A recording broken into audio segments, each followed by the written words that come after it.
Welcome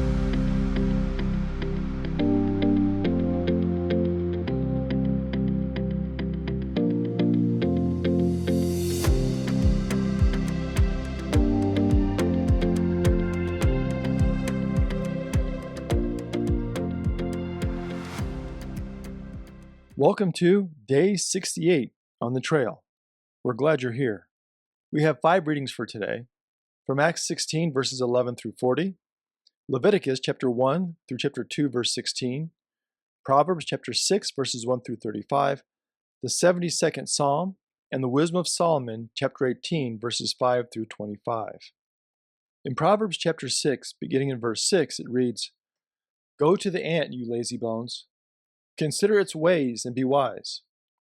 Without having any chief or officer or ruler, it prepares its food in summer and gathers its sustenance in harvest." According to Iowa State University entomologists, there are 400 million insects on an average acre of land. That means that right now, under your feet, there are 400 million lives working to eat, build, multiply, and survive. We rarely notice them. They don't make a big fuss. Instead, they work. And their work is incredibly efficient. Every day, all over the world, without managers, CEOs, mayors, governors, or any other elected official, they find a way to effectively work together. No one has to tell ants to gather food. They don't need to attend a seminar on motivation or wait around for more specific instructions. They do what they can that day for the good of the colony, and by extension themselves. Ants aerate the soil, help water and oxygen reach plant roots, and provide food for other species. Ants don't roll around in their beds all day, or hang out in the anthill doom scrolling on social media. They make the most of their days. And even if what they do is relatively small, every one of us benefits from their labors. Now, there's nothing really new here, or mysterious, or puzzling in the example of the ants found in Proverbs. But we do find a powerful reminder that laziness and procrastination were never part of our original programming. These straightforward, wise sayings remind us that we can decide each day to work toward making our life and the lives of someone around us better. As we discussed in the introduction to Proverbs, these statements that we identify as wise do not offer new information or a secret to a better life, but they do connect to a reality that we know is true, apparently, along with the ants. In the second half of Acts 16, we find Paul and Silas in Philippi. They are heading to what's called a place of prayer, which seems to indicate a place of informal worship outside of the city.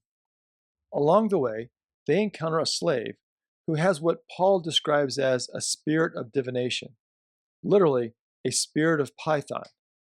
Now, this would have connected her with the oracle at Delphi. Her owners used this spirit to make money through fortune telling. When the girl sees Paul and Silas, she would cry out day after day, "These men are slaves of the Most High God, who proclaim to you a way of salvation." This was, in fact, true. At first, Paul ignores her. But one day, Paul had enough, and he cast the spirit out of her. The problem was not with what she said. It was true, but it was the identity of the spirit by which she said it. We find a similar encounter by Jesus in Luke chapter 4. The girl's owners, with no concern for the girl herself, realized that their means of income was gone. So they dragged Paul and Silas before the authorities. The accusation against the apostles, however, was not related to their loss of income. Instead, they attacked Paul and Silas on religious grounds.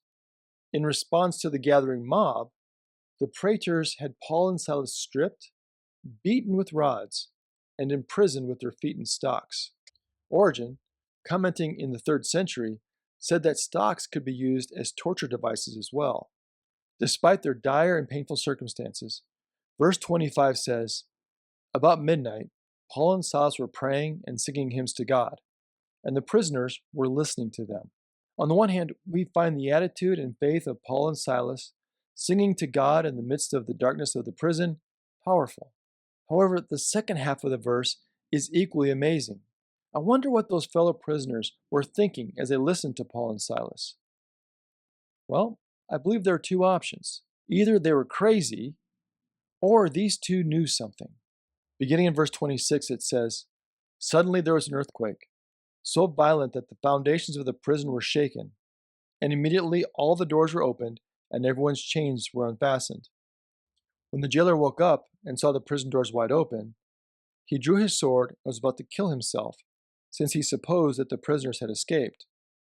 But Paul shouted in a loud voice, 'Do not harm yourself, for we are all here.' So why did the prisoners stay?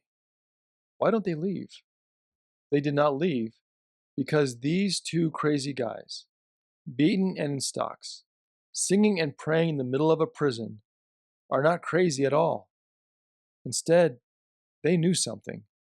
Paul and Silas were not experiencing a different situation from the other prisoners, but they saw the same situation differently. In fact, they saw the world differently. In the midst of imprisonment, they saw freedom. In the midst of darkness, they saw hope. Why? Well, because they did know something, or more specifically, they knew someone. When we face times of suffering, people around us do pay attention. They wonder, do we know something? Do we know someone? And of course we do. And that does make all the difference. Thank you for joining us today. Until next time, stay on the trail.